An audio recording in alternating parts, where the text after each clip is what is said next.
Katharyne Shelton, one of the creators of Tangent Templates, recently released some GPTs which can help you in the research and creation of low and medium content books.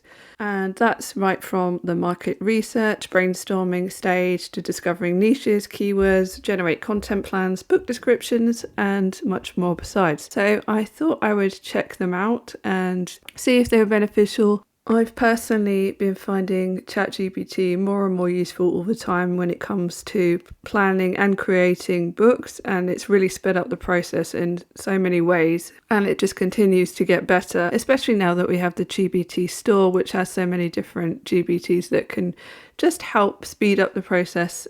But the good thing about these GPTs individually is that they've been fed with information which hopefully will steer the GPT towards the kind of response that you're wanting. So there were several GPTs that she created, but I'm mainly going to be looking at the book creator today.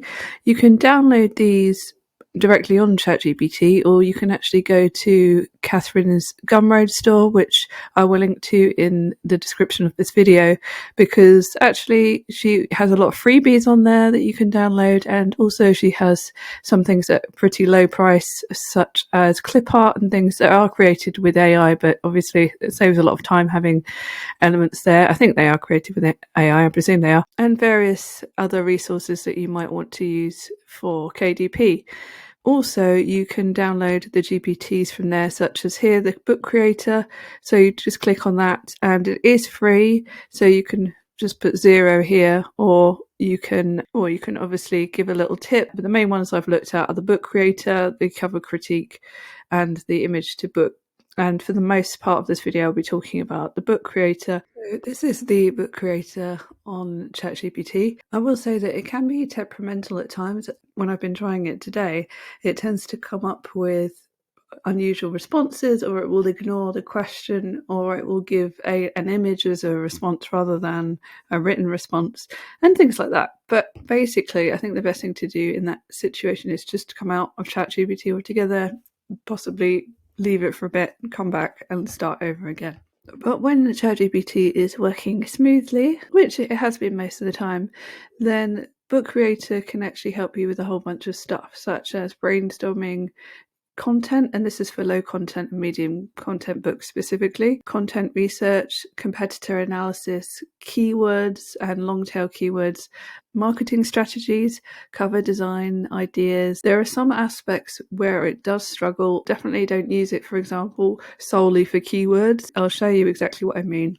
But it can certainly help you come up with ideas for different types of keywords that you might be able to use, and it can help you with that initial research process. So if I ask it to help me brainstorm a book concept, for example, then it's initially going to come up with some different templates that Tangent Templates actually has. So if you don't know what Tangent Templates is, it's basically a suite of different tools that you can use that help you with KDP. In any case, you can use these different prompts, but I like to just basically explain what type of book that I'm doing. So I simply said I'm doing a low content journal for meditation, which also includes colouring pages and journal pages with prompts. And it's a great choice to do the journal on the meditation. Let's start by selecting a suitable template for your journal. Tangent Templates have a wide variety of options. Okay, so I personally don't use many ready-made templates for my books. I think you should always create most of them from scratch, but there are some exceptions. So for example, journal pages, which are absolutely fine as a template because they're all the same anyway. The odd habit tracker, and then you could actually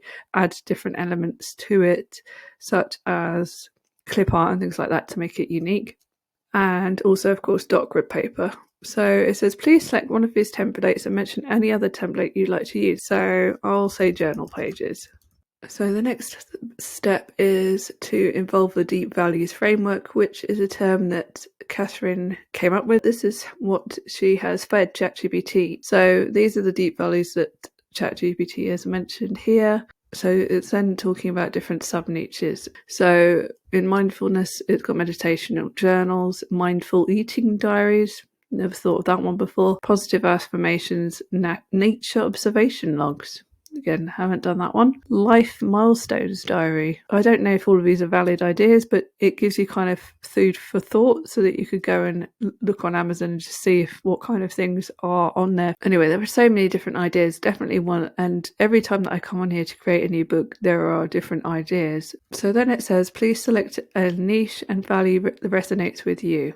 I'm just going to keep it simple and say mindfulness meditation journals. So then it actually moves on to giving you some title ideas. So a lot of these might not be really suitable. You want the first part of your title really to be something that someone is searching for on Amazon, but to make that look as natural as possible. So obviously mindfulness journal would be something someone is looking for on Amazon, but because that's a bit of a boring title, you would probably want to elaborate a little bit on that, like meditation journal for the tired soul or something like that, and kind of make it a bit more interesting. And then you would add a subtitle as well, of course, that would then also contain certain other keywords ideally. So the next thing it's done is develop the concept a bit further. So it goes into more of a detailed structure, such as covering the goal, the actual cover blurb on the back, and then a description of the cover design as well. So you can really ask it anything relating to your book at this point. So now what it's doing is coming up with 50 keywords. What I will say is, while some of these are going to be absolutely fine as keywords, other things are definitely not things that people are going to be searching for on Amazon. However, it's very quick to look to see if that's the case anyway, and also it can give you ideas for certainly for keywords that you wouldn't have ever thought of. So here's one: daily meditation techniques. That sounds like it might be a keyword. Mindfulness for beginners definitely is. You can go onto Amazon and actually start typing any of these in, and it will auto complete any keyword that people have actually been looking for in Amazon. So then you can ask it for more keywords if you like to as well. Another thing to bear in mind is the more you do on here, the kind of more confused that ChatGPT can get, because it's very good in the beginning understanding and remembering what it's been telling you, but as you go on it sometimes starts to forget what it's actually talking about, and you might have to remind it. But anyway, these are just some of the keywords. Obviously you can ask it for more keywords, but what I would do, for example, is I go on to Publisher Rocket and I would put in some of these single words. So I might put in stress in the keyword search, or I might put in mindfulness or mindful or peace or relaxation and see what comes up. I think Publisher Rocket works better if you use single words rather than multiple words. If you use multiple words, it might come up with one or two ideas. If you use one word, it will come up with lots of ideas. I'll give you an example. So for example, I've just put in stress in the keyword search bar, and then it will come up with all of these different things related to stress. Stress relief colouring books, stress relief for adults. And as you can see, there is a massive search for this. This is the competitive score, this is the average searches, and this is the average monthly earnings for this keyword. You don't want to just go onto Publisher Rocket and find these keywords. If you see any promising keywords, go onto Amazon, actually type this in and see what the actual results are like on the platform. Do not just take this and think, well, that's a brilliant keyword, and add that. Make sure that you check it in reality. So that's a really important step. But as much as possible, you want ones that have a reasonable search volume and a lower competitive score, and ideally a high monthly earnings. So then I said, can you generate a content plan? I want some journal pages with prompts and some colouring pages. So then it shows an illustration of the journal page with reflective prompts and gives some ideas of how that's going to look. And then it talks about the journal page and some different prompts that you could add. Mindfulness exercise page, goal setting page, daily reflection page, creative prompt page. Okay, so it's giving you lots of ideas for different pages. And then what I would do, once you've got the actual plan that you want, is you can take that whole plan and copy it, or actually you could save it as an image. And I would probably start a new conversation, because this conversation is getting quite long, and as I said, it can forget what it's talking about. So I'd probably do it in a separate one, but you could then ask it to actually go through, for example, give you all the prompts that you need for the journal pages. So if you had 50 journal pages, I would start by saying, I have 10 different prompts that would be suitable for a meditation journal? And then also what you could do is you could say, can you give me 10 colouring page ideas for a meditation journal?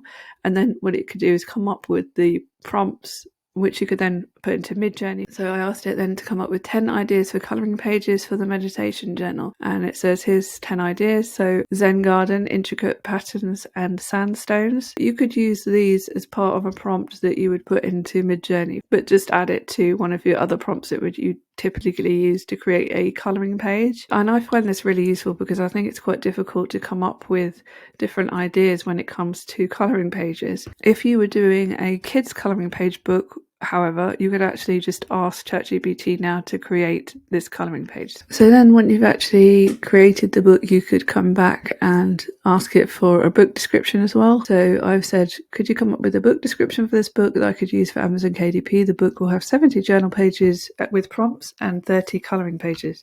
And then it comes up with your book description here, including the key features, and then you just might want to edit some of it to make it more suited to your style or whatever. I've noticed that ChatGPT does like to use certain words, and when I've been looking at book descriptions on Amazon, it's quite easy to tell the ones that are written by ChatGPT because it has these certain words that pop up all the time. For one thing, whimsy or whimsical. It seems to use this all the time, so if ever I see the word whimsy, then I will delete it and use something else. But let me know what words you think ChatGPT uses a lot. Another thing that you can do is ask it to create a book cover mock-up or a book cover design. It's not going to do it in a 6x9 size that you can use for your cover because it doesn't have that capability yet. And so as a result, it's still sticking with this kind of square size, which is fine for colouring books, I think, and for kids' books. But you can use it for just inspiration, and also you can grab the prompts that it gives you and actually post those onto Midjourney with some edits. Obviously, Midjourney 6 isn't great at text yet. It is getting better, and you can definitely get text on Midjourney sometimes now. It's a bit hit and miss. It's hit and miss on DALL-E 3 as well, but it's definitely a lot better on DALL-E 3. So this is one that it came up with, for example. But if you wanted to grab the prompt, you just click it and actually go to I, and then you can copy the prompt, and then you would just need to edit it because obviously you wouldn't want to have the text in there, and you'd want to change some of the language so it doesn't come up as a book mock-up more specifically. But there are a few different options, and the good thing is it really does grasp what sort of cover is going to be relevant to the niche that you're in. And I've certainly used some of these prompts and put them into Midjourney. Obviously, there's a spelling mistake here, so it's definitely not perfect with the text. It won't come up with a similar image, by the way. It will be quite different in Midjourney because that's just how it is, but with some of the same sort of style elements. So you can then download that image from Midjourney, enhance it, put it onto Canva, and then add your text there. Those are just some of the ways you could use the book creator, and I found it pretty useful so far for getting ideas, even when it comes to keywords, which it doesn't give you keywords that you should actually use for the most part. Sometimes it does, but some of them are definitely not things that people would really be searching for on Amazon. But it does give you ideas for some. It just wants some of the single words at times that you might not necessarily use. And also you can go into Amazon and just have a look at some of the ideas that it suggests, and you'll probably find different keywords that you'd be able to use. So briefly, I'll talk about the cover analysis GPT as well. So the cover analysis GPT basically works whereby you upload a cover and then ChatGPT will attempt to critique it essentially and give it scores out of 10 for different things. The problem is that I've found is that I've actually gone into Amazon and done a screenshot of some covers that I would deem to be pretty bad or very bad, and seen what critique it gives, and it tends to be way too generous with its scores. It also seems to come and find problems with certain aspects of a design, and there isn't really a problem there. So in a way, it sometimes underscores quite good designs or suggests that there are problems when there aren't any problems, and then it overscores the bad designs. I think the lowest score that I ever saw it give a cover so far is 6 out of 10, which isn't that low when you think about how bad some of these covers can be. Before I go to the bad cover though, this is one that I saw on Amazon that I think is relatively, it's a good cover. I don't think there's anything wrong with it. I think everything works in harmony. Although it's busy here, I think all the elements and the composition are spaced in such a way that there isn't a problem there. I think the fonts are good and it's all works together in harmony. So I really don't think there's anything wrong with this book. I suppose that this bit at the top here is quite small. So if you were looking on an iPhone or something, or you just saw it as an icon, then you might not immediately see what this book is about, because you might not see that it's a colouring activity book. So I guess that's my only main criticism. But anyway, what I noticed was that ChatGPT was quite harsh with things like, for example, the typography. It said that using fewer font styles and coordinating them more carefully could improve the design. But they really haven't used very many fonts. I mean, this is one.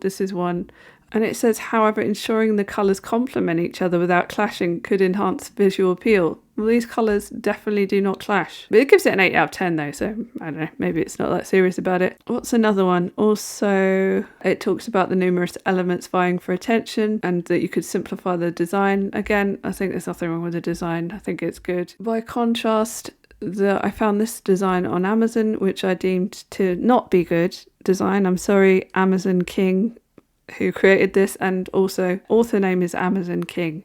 So you really don't want to have Amazon in your author name. And as far as cluttered go, this would be my definition more of cluttered. It's like they've thrown every single Canva element that exists onto this page. And then it's the text as well, where this is a really ugly font. Sorry, Amazon King. But it doesn't work with the overall design anyway. And also it really clashes. These colours don't work with these, even though, I mean, there's basically every colour that you can imagine here as well. But the tone of these colours don't work with these, and how bright they are makes it really difficult to read, and that actual font as well makes it difficult to read. So this is a cover that I would say should be scored lowly if this book critique worked. And unfortunately, it doesn't. It scores it quite highly. It does pick up on some of the things that are wrong, but it doesn't score it kind of harshly enough for that. So, for example, it talks about the clustering of elements could feel overwhelming and benefit from breathing space. Well, that's definitely true, but it still gave it a 7 out of 10. Then it talks about the typography again. The mix of fonts captures attention, but risks being cluttered. Again, it is definitely cluttered, and also the colours are clashing, but it only gives it 6 out of 10. And that's the lowest that I've seen it, and it's given 6 out of 10 to some really good covers. It is quite fun to be honest, to upload different covers and just have a look and see what ChatGPT says, but definitely don't treat it like an expert on cover design, because that right now is not something that it is. Maybe over time it will learn to differentiate between what is good and bad. I'm not saying that everything it says is wrong, but it's definitely misses the mark on quite a lot of things. The main one that I think is good and valuable is definitely the book creator, which can save time and is quite fun to use as well. The image to book is another GPT that Katharyne created, and this is where you actually upload an image, and sort of in the same way as book creator, it can come up with different ideas, including keywords and niche ideas and what type of book that you might want to create that's based on that. Then it works again with the deep value framework, which Katharyne came up with, which basically is based on the psychological drives of buyers and what drives us to buy certain things. I haven't really used this very much, but when I have done, it's quite similar in a way to the book creator. It's just approaching it from a different way because you upload an image to begin with. I think also specifically it's more focused on colouring books. So if you were trying to come up with a colouring book niche and you saw like a cool image and you wanted some ideas about what kind of colouring book that you could create, then this might be a good one. And then Tangent Magic Calendar is going to give you ideas for different books that you could do for depending on the time of year, not just books as well, as it says, suggest digital products. So something completely unrelated to this video, but I wanted to say that I am a really avid YouTube watcher, as well as obviously posting videos on YouTube. I watch things all the time. So I thought that sometimes I might just share a video as a kind of recommendation if I found something interesting, and also that you could let me know in the comments if there's a video that you have watched recently that you found interesting. It doesn't have to be KDP at all. For me, usually it's along the line of either it's online business or it's motivational. It might be about the developments in AI, it might be about different tools, so whatever it happens to be. This interview with Casey Neistat, I can't pronounce it. So it's actually called Why I Quit YouTube and What I'm Doing Now. I didn't actually know who he was when I was watching this, but he was someone who did a daily vlog for 800 days. He ended up getting, I don't know, several million subscribers within 18 months or something like that. And although he's stopped, I've noticed he has uploaded some videos recently, so maybe he's back to it. What I found interesting was just his whole story and what he coins as patience rather than persistence. He essentially means kind of the same thing, but I just found a lot of the stuff that he talked about quite valid, and it's valid to a lot of people who are maybe struggling to get somewhere, and the idea that you need to keep pushing forward. A lot of these videos on Diary of a CEO, they're often 2 hours long, but I will listen to them because you can listen to them like a podcast, and I can do that on my phone while I'm doing something else. And so yeah, I thought I'd recommend that one today, and I'm sure next week I will recommend a different video. But I think I'll leave it there for today. So have a great rest of your week, and I will speak to you again very soon.